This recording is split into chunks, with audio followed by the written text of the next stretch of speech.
ಮಧ್ಯಾಹ್ನ ಅಪರ್ಣಾಗೆ ಫಿಟ್ಟಿಂಗ್ ಇಡೋ ಕಾರ್ಯಕ್ರಮ ಏನೋ ಯಶಸ್ವಿಯಾಗಿ ನಡೀತು. ಆದರೆ ಯಾನದ ಮನೆಯಲ್ಲಿ ಹವಾಮಾನ ಹೇಗಿದೆ ಅಂತ ಗೊತ್ತಾಗ್ತಾ ಇಲ್ವಲ್ಲ. ಗೌತಮರಿ ಏನಾಯ್ತು ಅಲೋಕೆ? ಒಂದು ಸೀರಿಯಸ್ ವಿಷಯ ಮಾತಾಡಬೇಕಾಗಿತ್ತು, ಮರ್ತುಬಿಟ್ಟಿದ್ದೆ. No problem.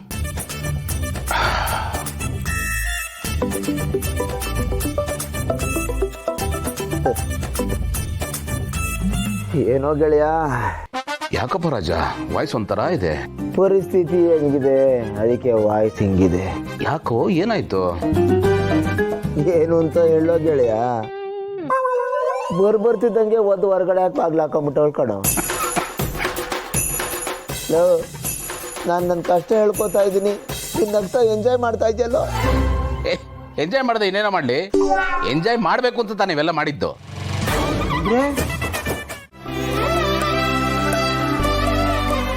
ಮಲ್ಲಿ ರೀ ಬಂದ್ರ? ಯಾಕಿನ್ನೂ ಮಲಗಿಲ್ಲ? ಇಲ್ಲ ರೀ, ನೀವು ಬರೋದನ್ನೇ ಕಾಯ್ತಾ ಇದ್ದೆ. ನೀವು ಬರೋದೊಂಚೂರು ಹೊತ್ತಾದ್ರುವ ನಂಗೆ ಅದೆಷ್ಟು ಭಯ ಆಗುತ್ತೆ ಗೊತ್ತಾ? ಭಯನಾ? ಯಾಕೆ? ಮತ್ತೆ ಭಯ ಆಗದೆ ಇರ್ತೈತಾ?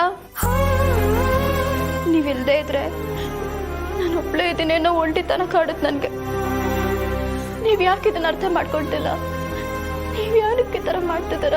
ಯಾಕೆ ಅಂದ್ರೆ ನಾನು ಏನು ಹೇಳಲಿ ಮಲ್ಲಿ, ಕೆಲಸ ಡೈಲಿ ಮಾಡೋ ಅದೇ ಮಾಮೂಲಿ ಕೆಲಸ ಜಾಸ್ತಿ ಇತ್ತು, ಅದಕ್ಕೆ ಬರೋದು ತಡ ಆಯಿತು. ಮಲ್ಲಿ, ಅದು ಬಿಟ್ಟರೆ ನನ್ನ ಜೀವನದಲ್ಲಿ ಇನ್ನೇನಿದೆ? ಆಫೀಸ್ ಬಿಟ್ರೆ ಮನೆ ಬಿಟ್ರೆ ನೀನು. ಇಷ್ಟೇ ಮಲ್ಲಿ ನನ್ನ ಪ್ರಪಂಚ. ನಾನೇ ನಿಮ್ಮ ಪ್ರಪಂಚ ಅನ್ನೋರು, ಮತ್ತೇನು ಯಾಕೆ ಹಿಂಗೆ ಮಾಡ್ತಿದ್ದೀರ? ನನಗೋಸ್ಕರ ಅಲ್ದಿದ್ರು ನಮ್ಮ ಹುಟ್ಟ ಮಗುಗೋಸ್ಕರನಾದ್ರೂ ಮನೆಗೆ ಬೇಗ ಬನ್ರಿ, ನನ್ಗೊಂದು ಸಮಾಧಾನನಾದ್ರೂ ಇರ್ತೈತಲ್ವಾ? ಮಲಿ, ನೀನು ಪ್ರಾಬ್ಲಮ್ ನನಗೆ ಅರ್ಥ ಆಗುತ್ತೆ, ಆದರೆ ನನ್ನ ಪ್ರಾಬ್ಲಮ್ನ ಅರ್ಥ ಮಾಡ್ಕೊ. ನಾನು ಇಲ್ಲಿ ಅಲ್ಲಿ ಎರಡು ಕಡೆ ಮೇಂಟೈನ್ ಮಾಡಬೇಕು ಮಲ್ಲಿ. ಐ ಮೀನ್ ಮನೆ ಆಫೀಸ್ ಮೇಂಟೈನ್ ಮಾಡಬೇಕು, ಮನೆ ಮೇಂಟೈನ್ ಮಾಡಬೇಕು, ಎಲ್ಲದನ್ನು ಈಕ್ವಲ್ ಆಗಿ ಬ್ಯಾಲೆನ್ಸ್ ಮಾಡಬೇಕು. ಸೊ ನೀನು ಸ್ವಲ್ಪ ನಾನು ಅರ್ಥ ಮಾಡ್ಕೊ. ನೀನು ನನಗೆ ಸಪೋರ್ಟಿವ್ ಆಗಿದ್ರೇನೆ ತಾನೇ ನಾನು ನೆಮ್ಮದಿಯಾಗಿ ಕೆಲಸ ಮಾಡೋಕ್ಕಾಗೋದು ಅಲ್ವಾ? ಹ್ಞೂ, ಕ್ಷಮಿಸ್ಬಿಡಿ. ಮಲ್ಲಿ, ನೀನೇನು ಇಷ್ಟಕ್ಕೆಲ್ಲ ಕ್ಷಮೆ ಅನ್ಕೊಂಡು ನೀನು ಅರ್ಥ ಮಾಡ್ಕೊಂಡೋದ್ರೆ ಅಷ್ಟೇ ಸಾಕು. ಏ, ಊಟ ಮಾಡಿದ್ಯಾ? ಇಲ್ಲ ರೀ, ನೀವು ಬರೋದನ್ನೇ ಕಾಯ್ಕೊಂಡು ಕೂತಿದ್ದೆ. ಎಷ್ಟು ಸತಿ ಹೇಳಿದ್ದೀನಿ ಮಲ್ಲಿ, ಹೊಟ್ಟೆ ಹಸುಕೊಂಡಿರಬಾರ್ದು. ನಿನ್ನ ಜೊತೆಗೆ ಮಗುನ ಉಪವಾಸ ಕೆಡೋತ್ಯಾ? ತಪ್ಪಲ್ವಾ? ಸರಿ, ಕೂತ್ಕೋ ಬಾ. ಯಾಕೆ? ಕೂತ್ಕೋ, ಹೇಳ್ತೀನಿ. ಯಾಕ್ರಿ? ನಾನೇ ನಿನಗೆ ಅನ್ನ ಕಲ್ಸ್ಕೊಂಡ್ಬಂದು ಊಟ ಮಾಡಿಸ್ತೀನಿ. ಅಯ್ಯೋ ಬೇಡ ರೀ, ನಾನೇ ತಿಂತೀನಿ. ಸುಮ್ಮನೆ ಇರು, ಬಂದೆ.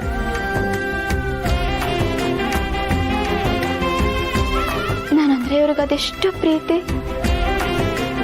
ಯಾರೇ 7 ಜನ್ಮಕ್ಕೂ ಇವರೇ ನನ್ನ ಗಂಡನಾಗ ಸಿಗ್ಲಪ್ಪ.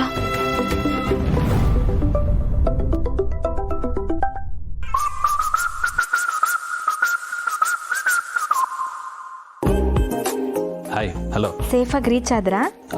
ರೀಚ್ ಆದೆ, ಜಸ್ಟ್ ಸ್ವಲ್ಪ ಹೊತ್ತಾಯ್ತು. If you don't mind, busy ಇದ್ದೀನಿ, ನಾನು ನಾಳೆ ಮಾಡ್ತೀನಿ. ಹಲೋ.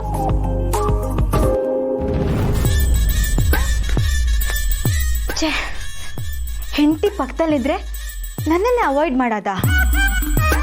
ನೆಗ್ಲೆಕ್ಟ್ ಮಾಡ್ತಾ ಇದ್ದಾರೆ. ಪಾಪ ಚಮ್ಮಕ್ ಚಲ್ಲು ಬೇಜಾರು ಮಾಡ್ಕೊಂಡಿರ್ತಾಳೆ. ನಾಳೆ ಹೋಗಿ ಸಮಾಧಾನ ಮಾಡಿದ್ರಾಯ್ತು.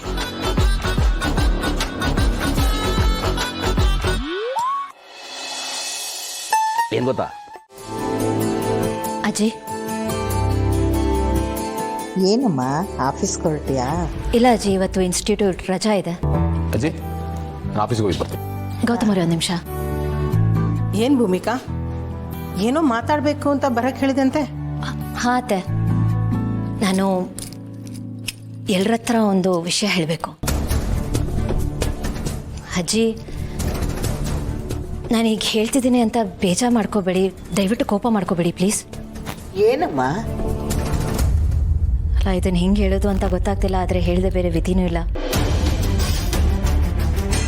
ಟೆನ್ಷನ್ ಕೊಡಬೇಡ ತಾಯಿ, ಬೇಗ ಹೇಳು. ನೀವೇನೋ ನನ್ನನ್ನು ಈ ಮನೆ ಯಜಮಾನಿ ಅಂತ ಮಾಡಿದ್ರಿ, ಆದರೆ ನನಗೆ ಯಾಕೋ ನಾನು ಆ ಜಾಗಕ್ಕೆ ಸೂಕ್ತ ಅಲ್ಲ ಅಂತ ಅನ್ನಿಸ್ತಿದೆ. ನನ್ನನ್ನು ಕ್ಷಮಿಸಿ ಅಜ್ಜಿ, ನೀವು ಕೊಟ್ಟಿರೋ ಜವಾಬ್ದಾರಿಯನ್ನು ನಿಭಾಯಿಸೋಕ್ಕೆ ನನ್ನ ಕೈಯಿಂದ ಆಗ್ತಿಲ್ಲ. ಈ ಮನೆನ ನಡೆಸ್ಕೊಂಡು ಹೋಗೋ ಅಷ್ಟು ಜಾಣೆ ನಾನಲ್ಲ, ಆ ಯೋಗ್ಯತೆಯೂ ನನಗಿಲ್ಲ ಅಂತ ಅನ್ನಿಸ್ತಿದೆ.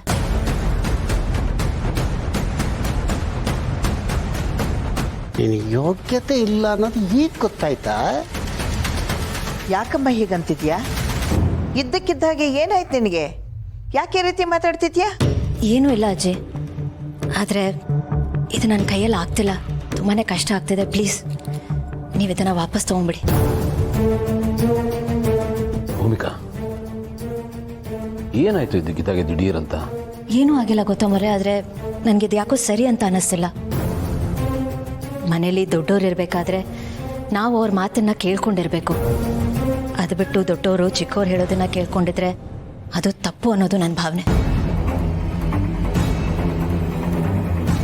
ನಾನು ಎಲ್ಲ ರೀತಿ ಯೋಚನೆ ಮಾಡಿನೇ ಈ ನಿರ್ಧಾರಕ್ಕೆ ಬಂದಿದ್ದೀನಿ. ಅಲ್ಲ, ಅಜ್ಜಿನೇ ಈ ಜವಾಬ್ದಾರಿ ನಿಮಗೆ ಕೊಟ್ಟಿರೋದು. ನೀವೇನು ಅಧಿಕಾರ ಚಲಾಯಿಸ್ತಲ್ವಲ್ಲ, ಮನೇನ ಕರೆಕ್ಟಾಗಿ ನಡ್ಸ್ಕೊಂಡು ಹೋಗ್ತಾ ಇದ್ದೀರಲ್ಲ.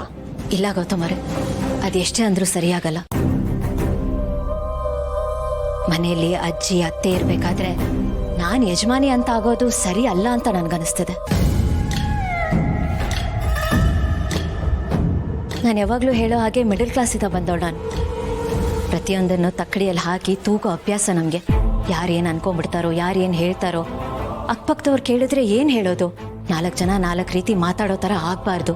ಯಾರು ನಮ್ಮ ಕಡೆ ಬೆರಳು ತೋರಿಸೋ ಹಾಗಾಗಬಾರ್ದು. ನಮ್ಮ ಎಚ್ಚರಿಕೆಯಲ್ಲಿ ನಾವಿರಬೇಕು. ಹೀಗೆ ಎಷ್ಟೊಂದು ಯೋಚನೆ ಮಾಡ್ತೀವಿ. ಒಂದು ಹೆಜ್ಜೆ ಇಡೋದಕ್ಕೆ ಮುಂಚೆ 10 ಸರಿ ಯೋಚನೆ ಮಾಡ್ತೀವಿ. ಹೀಗಿರ್ಬೇಕಾದ್ರೆ ನನಗೊಂಥರ ಹಿಂಜರಿಕೆ ಶುರುವಾಗಿದೆ.